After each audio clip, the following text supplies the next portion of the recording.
नमस्कार दोस्तों, क्या हाल चाल आप सभी लोगों का। उम्मीद करता हूं आप सभी लोग सही होंगे। दोस्तों, आज की वीडियो में हम बात करेंगे मेडिकल डिक्लेरेशन फॉर्म के बारे में। यह वह फॉर्म है जो आपको प्रोवाइड करवाया जाएगा मेडिकल से पहले। आपको ये फॉर्म फिल करके मेडिकल से पहले वहां पर आपको डिपॉजिट करवाना होगा। यहां पर आज हम देखेंगे कि इस फॉर्म के अंदर क्या कुछ ऐसी इंफॉर्मेशन है जो आपको वहां पर फिल करनी है, ताकि आपको पहले से पता हो, आप पहले से तैयार हो कि आपको उस फॉर्म के अंदर क्या कुछ भरना है, क्या कुछ आपसे पूछा जाएगा। ठीक है, तो चलिए बिना किसी देरी के वीडियो को स्टार्ट करते हैं। और मेडिकल के बाद जो फाइनल कट ऑफ है उसके ऊपर वीडियो आपको कल मिल जाएगी। थोड़ी तबीयत खराब की वजह से मैं वीडियो नहीं बना पाया था, आपको कल फाइनली वीडियो मिल जाएगी। ठीक है, तो चलिए आते हैं हमारी मेन वीडियो के ऊपर। सबसे ऊपर लिखा हुआ है अनेक्चर डिक्लेरेशन फॉर्म। ठीक है, declaration form, the candidate must make the statement required below prior to his or her medical examination and must sign the declaration appended there to his her attention is special drawn to the warning contained in the note below। ठीक है, वो कह रहा है कि ये जो medical है, जो कैंडिडेट्स हैं, वो फॉर्म आपको, चाहे वो लड़का हो या लड़की हो, उसको ये फॉर्म फिल करके देना है और उसके बाद इसको इस पर साइन करना है। और कुछ वार्निंग कंटेंट्स यहाँ पर दिए हुए हैं जिसमें कुछ बीमारियां ऐसी हैं जिनको आप हाईलाइट यहाँ पर करने के लिए फॉर्म आपसे फिल करवाए जा रहे हैं, उनके ऊपर आपको खास ध्यान देने की जरूरत है। ठीक है, हैव यू एवर हैड और डू यू नाउ हैव, क्या आप पहले ग्रसित थे या फिर आप अभी भी हैं। इनका मतलब है क्या आप निम्नलिखित बीमारियों से कभी ग्रसित थे या हैं। अब वो बीमारियां कौन सी है एक बार वो भी देख लेते हैं। नंबर 1 पे दमा की शिकायत। ठीक है, क्या आप दमा की शिकायत से ग्रसित थे कभी या फिर अभी है। अगर आप यस थे तो आप यहां पे लिखेंगे वाई, और अगर नहीं थे तो आप लिखेंगे नो। ठीक है, चलिए दूसरा है मिर्गी के दौरे। अगर मिर्गी के दौरे आते तो वही, अगर आप आते थे तो यस, और अब नहीं आते हैं तो नो। ठीक है, यस और नो। अगर आप पहले ग्रसित थे यस, क्या अब आप ग्रसित हैं नहीं, तो आप उस पर नो करेंगे। ठीक है, चलिए इसके बाद है गर्दन या कमर का बार बार दर्द या इनकी सर्जरी। 4th नंबर यहां पर कहता है मादक पदार्थों के सेवन के लिए इलाज या अस्पताल में भर्ती। क्या आप कुछ मादक पदार्थ, शराब, तंबाकू, गुटखा, पान, सुपारी, इनसे ग्रसित थे और इनसे बचने के लिए, छुटकारा बनाने के लिए क्या आप कभी भी जो है अस्पताल में भर्ती हुए थे। उसके बाद 5वां है पैरों में क्या आपके दर्द रहता है। 6 है जोड़ों में सूजन, दर्द या जोड़ का निकल जाना, पानी भर जाना अथवा अन्य कोई शिकायत या किसी जोड़ की सर्जरी। ठीक है, 7 नंबर कहते हैं किसी भी हड्डी या जोड़, घुटना, कंधा, कोहनी, कलाई आदि के द्वारा इत्यादि की सर्जरी या दूरबीन ऑपरेशन द्वारा। 7 नंबर। ठीक है, आपका हड्डी या घुटने वगैरह या कंधे पे किसी का भी ऑपरेशन हुआ हो। 8 नंबर कहता है घुटना या अन्य जोड़ का नहीं खुलना या निकल जाने का आभास होना। ठीक है, कि घुटना वगैरह आपको खुल तो नहीं गया है या निकल तो नहीं गया, इस तरह का आभास होना। ठीक है, 9 नंबर है बेहोशी या गस खाकर गिर जाना। ठीक है, बेहोशी आना या गस खाकर गिर जाना। 10 है कॉन्टैक्ट लेंस का पहनना या लेजिक सर्जरी तथा आंख के अन्य किसी प्रकार की सर्जरी। ठीक है, आई सर्जरी से रिलेटेड आप चश्मा पहनते हैं, सर्जरी करवाई है या कोई और प्रकार की सर्जरी करवाई है, उसका विवरण। अब यहां पर आपको वाई या नो, वाई या नो, वाई या नो यहां पर आपको फिल करना है। ठीक है, चलिए आगे और देखते हैं भैया। 11 नंबर कहते हैं नाइट ब्लाइंडनेस, क्या आपके कभी रतौंधी हुई है, उसके ऊपर।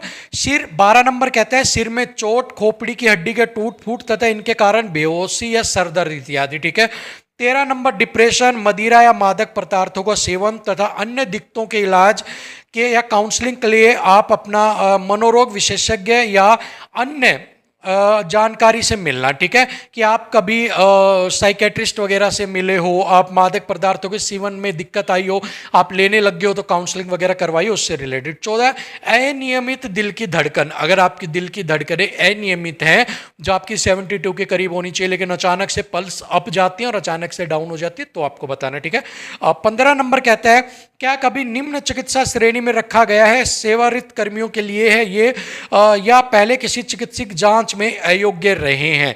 ठीक है, ये सेवानिवृत्त जो हो गए हैं उनके लिए। ठीक है, चलिए हेपेटाइटिस, क्या आप हेपेटाइटिस से ग्रसित रहे थे कभी या है। ठीक है, उसके बाद 17 पे पीलिया। ठीक है, 18 है आपके आपके परिवार में किसी को कुष्ठ रोग है, ठीक है, लेप्रोसी। 19 में है आंतों में रुकावट या अन्य कोई पुरानी बार बार होने वाली आंतों की बीमारी। 20 है आंत के हिस्से को निकालने वाली सर्जरी, ठीक है। 21 है पित्ताशय में दिक्कत या पथरी, गैल ब्लेडर के बारे में, ठीक है। 22 है कि एक किडनी की कमी या किडनी में कोई दिक्कत, मूत्रवाहिनी या मूत्राशय की कोई सर्जरी या कोई पथरी या अन्य दिक्कत, ठीक है। अगर आपने कोई किडनी से रिलेटेड कोई भी अगर आपने ऑपरेशन करवाया या फिर आपको यूरिन पास में कोई दिक्कत है तो उससे रिलेटेड अगर आपके कोई बीमारी थी या है तो आप यहाँ पर येस और नो करेंगे, ठीक है। 23 है कोई भी फ्रैक्चर अपने आप या सर्जरी से जुड़ने वाला, कोई ऐसा फ्रैक्चर जो अपने आप हो गया हो, ठीक है, जिसको ऑस्टियोमेलेसिस कहते हैं, एक शायद बीमारी होती है जिसमें हड्डियां अपने आप फ्रैक्चर होने लग जाती हैं, वो आपके तो नहीं है। या फिर कोई सर्जरी से जुड़ने वाला, मतलब कोई ऐसा फ्रैक्चर हुआ हो जो सर्जरी से आपने ठीक करवाया हो, ठीक है। चलिए आगे बढ़ते हैं।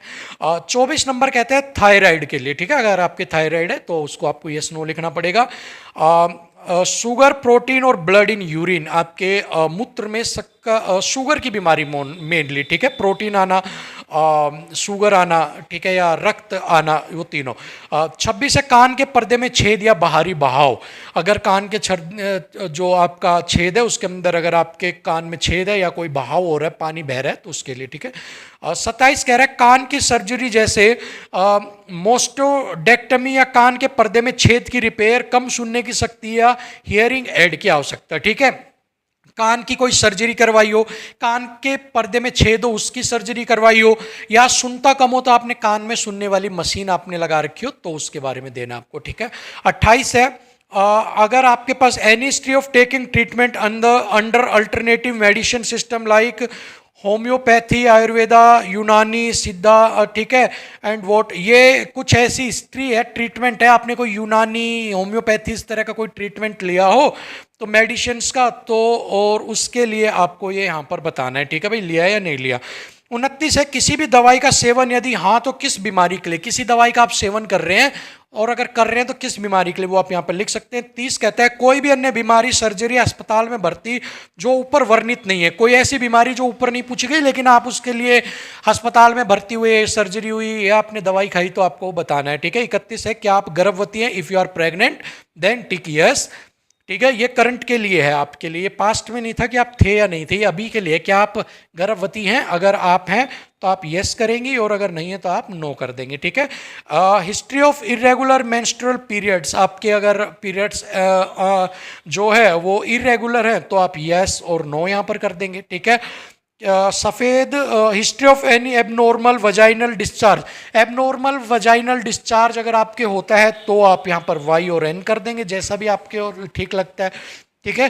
क्या जांच में कुछ अनियमित पाया गया, हिस्ट्री ऑफ एबनॉर्मल गाइनोलॉजिकल इन्वेस्टिगेशन, अगर आपने कभी कोई गाइनोलॉजिकल इन्वेस्टिगेशन मतलब कि आपने किसी गाइनो से, लेडी डॉक्टर से कुछ चेकअप करवाया और उसमें कुछ एबनॉर्मल जैसे कि कुछ अलग गांठ पाया गया हो, कोई आपके कुछ और दिक्कत पाई गई हो तो आपको यहाँ पर यस और नो लिख देना है, ठीक है। क्या आपका कोई ऑपरेशन हुआ है, क्या आपका कोई अभी तक कोई ऑपरेशन हुआ है, ये फीमेल के लिए तो आपको यहाँ पर, या फिर नहीं हुआ तो आप यहाँ पर लिख सकते हो गाइनो से रिलेटेड है और तो फीमेल से रिलेटेड, ठीक है। तो यहाँ पर आप वाई और एन लिख सकते हो, ठीक है।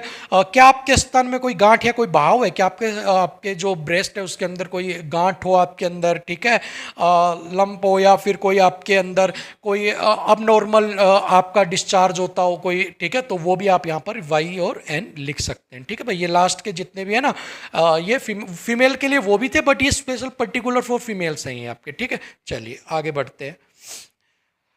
इसके बाद है लास्ट का ख़त्म करने से पहले फादर की एज लिखनी है, ठीक है, अगर वो जीवित हैं तो, और उनकी हेल्थ कैसी है, ठीक है। उसके बाद फादर अगर डेथ हो गई है तो उसकी रीजन क्या थी, काज क्या थे डेथ के, ठीक है।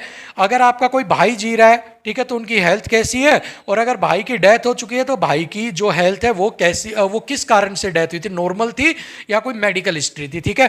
मदर अगर जी रही है तो ठीक है, मदर की हेल्थ कैसी है, मदर अगर एक्सपायर हो गए हैं तो उनकी डेथ कैसी हुई, नेचुरल थी या अननेचुरल थी। ऐसे ही बहन अगर जी रही हैं तो हेल्थ कैसी है, और अगर बहन अगर डेथ हो गई है तो कारण क्या था, नेचुरल डेथ थी या फिर कोई एबनॉर्मलिटी थी उनके अंदर किसी कारण की वजह से हुआ, ठीक है। ये आपकी फैमिली हिस्ट्री के रिलेटेड है कि कोई हेरिडेटरी रोग ना हो आपके, ठीक है। और इसके बाद आपको यहाँ प्लेस लिखना है, मान लो आपका जो मेडिकल कंडक्ट करवाया गया मान लो दिल्ली, तो दिल्ली, ठीक है। और कब तक करवाया गया? 25 सितंबर, ठीक है। और यहाँ पर मैंने डेट डाल दी है, ठीक है। 25 सितंबर आपका 15 सितंबर से मान लो आपका मेडिकल करवाया गया।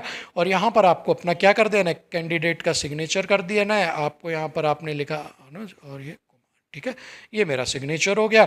और ये मेरे को वहाँ पर form sign in my presence, यहाँ पर जो भी आपका होगा वो उसकी प्रेजेंस में आपने साइन कर दिया, बस, ठीक है। सो ये वो मेडिकल फॉर्म है जो आपको फिल करके वहाँ पर देना पड़ेगा। और ये आपको पता होना चाहिए। कुछ बच्चे क्या गलती करेंगे, ये देखो, यहाँ पर है क्या आपका ऑपरेशन हुआ है, वो हिंदी में पढ़ेंगे, क्या आपका ऑपरेशन हुआ है, ठीक है। सो वो यहाँ पर भर देगा, कोई लड़का भी होगा, यस, ठीक है। लेकिन यहाँ पर देखो गायनोलॉजिकल सर्जरी मतलब फीमेल्स के लिए। सो ऐसी गलती ना हो बाद में आप हंसी के पात्र बनो, वहाँ पर हंसा जाए आपकी तरफ देखकर, या फिर हंसा भी ना जाए आपकी तरफ देखकर कई देर तक, कोई मंद मंद मुस्कुराए, ये भी ठीक नहीं है। सो ऐसे में कई बार हमें भी नहीं पता लगता, जरूरी नहीं है कि आपके साथ ही, मेरे साथ भी हो जाता है कई बार। फॉर्म फिल करना होता है, वहाँ पर जेंडर होता है, फीमेल का भरना होता है, वहाँ पर मैं मेरी डिटेल्स डाल देता हूँ, तो सबके साथ होता है, ठीक है।